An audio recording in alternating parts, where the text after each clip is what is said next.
नमस्कार मंडळी. अवधूत चिंतन श्री गुरुदेव दत्त श्री स्वामी समर्थ महाराज की जय. आज किंक्रांत किंवा कर दिन 15 जानेवारी 2026 वार गुरुवार या दिवशी किंक्रांत हा सण आलेला आहे. किंक्रांत हा सण मकर संक्रांतीच्या दुसऱ्या दिवशी येतो. बघा, किंक्रांतीला कोणत्या चुका करायच्या नाहीत किंवा कोणती कामं करायची नाहीत. किंक्रांतीला धार्मिक मान्यतेनुसार काय करावे आणि काय करू नये यासाठी तुम्हाला हा पूर्ण व्हिडिओ बघायचा आहे. त्यामुळे तुम्हाला संपूर्ण माहिती मिळून जाईल. पौराणिक कथेनुसार या दिवशी संक्रांती देवीने किंकासूर नावाच्या राक्षसाला ठार केले होते. तो प्रजेला खूप त्रास देत होता. अशी ही मकर संक्रांतीची कर असते. शास्त्रानुसार या दिवशी कोणतेही शुभ कार्य करण्यास वर्ज्य मानले जाते आणि म्हणून या दिवशी कोणतेही शुभ कार्य केले जात नाही. आता किंक्रांत हा सण वेगवेगळ्या भागात वेगवेगळ्या पद्धतीने साजरा केला जातो. गव्हाच्या पिठाचे किंवा बेसनाच्या पिठाचे धिरडे बनवले जातात आणि यासोबतच गुळाची गुळवणी सुद्धा तयार केले जातात बघा किंवा बनवले जातात. याचा नैवेद्य म्हणून सुद्धा आपण देवीला दाखवला जातो आणि घरामध्ये सुद्धा हा खाल्ला जातो. आता तुमच्या भागात ज्या पद्धतीने हा सण साजरा करत असतो तुम्ही त्या पद्धतीने तुम्ही हा किंक्रांत हा सण साजरा करू शकता. हा दिवस खरं तर अशुभ मानला जातो. जर या दिवशी तुम्ही कळत नकळत काही कामे तुमच्याकडून केली गेली किंवा काही चुका जर तुमच्याकडून झाल्या तर वर्षभर तुम्हाला संकट, कटकटी, अडचणी तुमच्या मागे लागतील. आणि त्याचबरोबर किंक्रांतीला एक काम नक्की करावे. जर तुम्ही किंक्रांतीला हे काम केलं तर पूर्ण वर्षभर सुखात जाईल आणि तुमच्या सर्व इच्छा व मनोकामना या पूर्ण होतील. बघा, कोणती कामे आहेत ते आपल्याला करायची आहेत किंवा कोणती कामे आहेत ते आपल्याला करायची नाहीत तर ते आपण आजच्या व्हिडिओमध्ये जाणून घेणार आहोत. पहिली गोष्ट म्हणजे महिलांनी संक्रांतीच्या दिवशी घातलेल्या ज्या बांगड्या आहेत त्या बांगड्या फोडू नयेत किंवा फुटणार नाहीत याची काळजी घ्यावी. किंवा काढायच्या असतील तर ते अलगद काढाव्या. लाखेचा चुडा असा आजच्या दिवशी काढू नका. चुकूनही उडला किंवा फुटला तर काही हरकत नाही, कारण तो जास्त वेळ टिकत नाही. तसेच सडा मारण्यासाठी महिलांनी या दिवशी शेणाला हात लावू व शेण काढू नये असं सुद्धा म्हटलं जातं. आता दुसरी, महिलांनी किंक्रांतीला चुकून सुद्धा केस धुऊ नये. संक्रांतीचे कुंकू केसात आहे आणि म्हणून महिला केस धुवत असतात, पण ही गोष्ट चुकीची आहे. कुंकू केसात तसेच ठेवायचं असतं. केस किंक्रांतीनंतर करी दिन झाल्यानंतरच म्हणजे दुसऱ्या दिवशी धुवायचे आहेत. बघा, त्याचबरोबर मकर संक्रांतीला 5 वर्षाच्या आतील मुलाचं बोरनान केलं जातं. लहान मुलांचे बोरनान रथसप्तमीपर्यंत केलं जातं. जर तुम्हाला शक्य असेल तर तुम्ही म्हणजेच किंक्रांतीला ते बोरनान करण्याचा प्रयत्न करा. ज्या लहान मुलांचे बोरनान हे किंक्रांतीला केलं जातं त्या मुलांची किंक्रांतीला त्यांची किरकिर निघून जाते. म्हणून रथसप्तमीपर्यंत करण्यापेक्षा तुम्हाला जर शक्य असेल तर तुम्ही किंक्रांतीलाच मुलाचं बोरनान करण्याचा प्रयत्न करा. त्यामुळे मुलांची किरकिर, चिडचिड निघून जात असते. त्यासोबतच मुलं सतत आजारी पडत असतील, मुलांना सतत नजर दोष लागत असेल तर ह्या अडचणीसुद्धा दूर होतात. म्हणून या दिवशी मुलांसाठी काही उपायसुद्धा केले जातात. त्याचमध्ये बोरनान हा एक किंक्रांतीचा उपाय आहे. बघा, असं म्हटलं गेलं आहे किंक्रांतीला बोरनान करणं शक्य झालं नाही तर तुम्ही रथसप्तमीपर्यंत कधीही करू शकतात, परंतु किंक्रांतीला करणं अतिशय लाभदायक मानलं जातं. म्हणून आवर्जून तुम्ही किंक्रांतीला बोरनान करण्याचा प्रयत्न करा. बघा, किंक्रांतीला घरामध्ये चुकूनही वादविवाद, क्लेश, भांडण करू नये. तसेच छोट्या मोठ्या गोष्टीमध्ये घरामध्ये भांडण होतात आणि परंतु किंक्रांतीच्या दिवशी चुकूनही छोटे मोठे वाद घालू नका. त्याचबरोबर शेजारी असू देत किंवा इतर कोणी वेडेवाकडे बोलू नका आणि वादविवाद निर्माण करू नका. चुकूनही जर आपण वादविवाद केले तर त्याचे अनेक वाईट परिणाम हे आपल्याला भोगावे लागतात. आता म्हणूनच तुम्ही घरातील थोरा मोठ्यांच्या व्यक्तीकडून ऐकलं असेल की आज कर आहे आणि करीची किरकिर तुम्हाला घरामध्ये करू नका, नाहीतर वर्षभर घरामध्ये किरकिर होईल. ही सर्वात महत्त्वाची गोष्ट तुम्ही लक्षात ठेवा.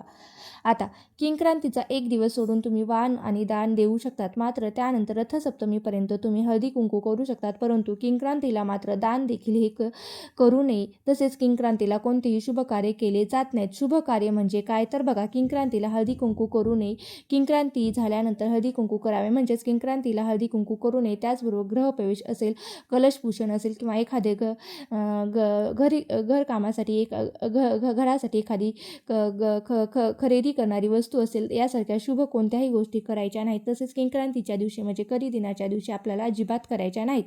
किंक्रांतीला कोणाच्याही घरचं अन्न ग्रहण करू नये, ज्याला आपण परान्न असं सुद्धा म्हटलं जातं. मांसाहार देखील करू नये. तसेच मद्यपान सुद्धा करू नये. तसेच तिळगुळ वाटू नयेत.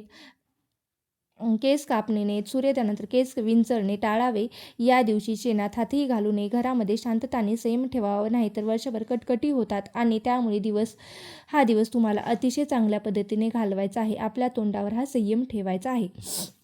बघा नंतर किंक्रांतीला दिवस हा लांबचा प्रवास हा अजिबात करायचा नाही. म्हणजे किंक्रांतीच्या दिवशी हा प्रवास लांबचा टाळायचा आहे. आपल्याला एखाद्या व्यवसायाची सुरुवात करायची असेल तर तीसुद्धा तुम्हाला या दिवशी करायची नाही. जागेचं भूमिपूजन, एखाद्या गोष्टीचं उद्घाटन असेल म्हणजेच दुकानाची व्यवसायाची सुरुवात करणं या दिवशी तुम्हाला आवर्जून टाळायचं आहे. म्हणजेच आपल्याला सत्यनारायणसुद्धा या दिवशी करायचा नाही आहे. तसेच लहान मुलांच्या जवळ असलेला मुंजविधी असेल, नामकरण असेल हा सुद्धा विधी करायचा नाही. गरोदर बायकांचं डोहाळ जेवण असेल, ओटी भरण असेल, हळद कुंकू असेल यासुद्धा गोष्टी आपल्याला अजिबात करायच्या नाहीत. मकर संक्रांतीच्या दिवशी सुगड पूजा उचलावी ते वाण म्हणून देऊ शकतात. पण मकर संक्रांतीची सुगड पूजा तुम्ही उचलली नसेल तर संक्रांतीला त्यातला जो ओसा आहे तो किंक्रांत झाल्यावर सवासणीला किंवा गाईला किंवा तुळशीला तसेच आपल्या कुलदेवीला द्यावा. पण किंक्रांत हा दिवस त्यासाठी वर्ज्य मानला गेलेला नाही आणि किंक्रांतीला संक्रांतीचे सुगड देखील पाहत नाहीत. त्यामुळे संक्रांतीच्या दिवशी तुम्ही ती पूजा काढून घेतलेली नसेल तर ती तशीच तुम्ही एखाद्या नवीन ब्लाऊज पिसाने झाकून ठेवा आणि त्यानंतर तुम्ही दुसऱ्या दिवशी तुम्ही किंक्रांत झाल्यानंतर ती उचलली तरीही चालेल. मकर संक्रांतीला या करीच्या दिवशी म्हणजेच किंक्रांतीला आपल्या महाराष्ट्रामधल्या काही भागात अशी पद्धत आहे की भोगीच्या दिवशी जी बाजरीची भाकरी बनवते त्यातील थोडी भाकरी मुद्दाम ठेवतात आणि ही भाकरी मातीच्या सुगड्यामध्ये झाकून ठेवली जाते आणि ही शिळी भाकरी किंक्रांतीच्या दिवशी खाण्याची पद्धत आहे. ज्याकडे ही पद्धत असेल त्याने ही भोगीची भाकरी आवर्जून खावा आणि ज्यांच्याकडे ही पद्धत नाही त्याने गव्हाची किंवा बेसनाची धिरडी किंवा गुळवणी यासारखे पदार्थ करूनही खाऊ शकतात. त्याला संक्रांतीचे कर उलटणे असं सुद्धा म्हटले जातं. बघा आता किंक्रांती या दिवशी काय करावे तर या दिवशी आपल्याला दररोजची देवपूजा करता येईल. तसेच नित्यनेमाप्रमाणे आपण आपल्या देवाची पूजा, तुळशीची पूजा करायला काहीही बंधन नाही, म्हणजे काही हरकत नाही. आपण हे करू शकतात. यामध्ये आपल्याला कुलदेवीचे नाम जप करायचा आहे, कुलाचे स्वामी यांचा नाम करायचा आहे, तसेच गुरूंचा देखील नाम जप करायचा आहे. गीतेतील तुम्ही जे काही नित्यसेवा करत असाल ते सर्व तुम्ही नित्यसेवा करू शकतात किंवा स्वामी समर्थ महाराजांची जी काही नित्यसेवा आहे ती तुम्ही करू शकता. त्याला काहीही बंधन नाही. बघा आता आपल्या मनामध्ये जर भीतीने घर केलं असेल तर ही भीती दूर करण्यासाठी आपल्याला एक मंत्र म्हणायचा आहे. तो कोणता मंत्र आहे? ओम नमो भगवते वासुदेवाय मंत्र, वासुदेवाय नम या मंत्राचा जप आपल्याला करायचा आहे. बघा तसेच विशेष करून आपल्याला या दिवशी संध्याकाळी एक उपाय करायचा आहे. अतिशय खात्रीशीर हा उपाय आहे आणि खूप लाभदायक सुद्धा आहे. बघा आपल्याला या दिवशी संध्याकाळी सूर्य मावळतो त्यावेळेस घरातील कोणत्याही व्यक्तीने हातामध्ये काळे तीळ घेऊन हा उपाय करता येईल. चिमूटभर काळे तीळ आपल्याला आपल्या डाव्या हातात घेऊन उजव्या हातात आपल्या डाव्या हाताला लावायचा आहे आणि आपल्या घराच्या मुख्य दरवाजावरून हे 7 वेळा काळे तीळ घराच्या चौकटीपासून ते खालच्या उंबऱ्यापर्यंत उतरायचे आहेत आणि घराच्या उत्तर दिशेला हे काळे तीळ फेकून द्यायचे आहेत आणि तीळ फेकल्यानंतर मागे वळून न पाहता सर्व पुढे बघून यावे, घरामध्ये प्रवेश करावा, हात पाय स्वच्छ धुवावे, घरातील देवाचे दर्शन घ्यावे आणि ओम नमो शिवाय किंवा महामृत्युंजय मंत्र बघा महामृत्युंजय मंत्र कोणता आहे? ओम नमः शिवाय म्हणू शकतात किंवा महामृत्युंजय मंत्र आहे ओम त्र्यंबकम यजामहे सुगंधीन पुष्टिवर्धनम पूर्वारुक्मीय बंधनाय मृत्यू मोक्षी यमामृता हा मंत्र महामृत्युंजय मंत्र सुद्धा तुम्ही म्हणू शकतात. बघा आता काळे तीळ नसतील तर खडे मीठ घेऊन तुम्ही हा उपाय सुद्धा करू शकतात. याने सर्व प्रकारच्या वाईट बाधा, नजरबाधा या उपायाने निघून जातात.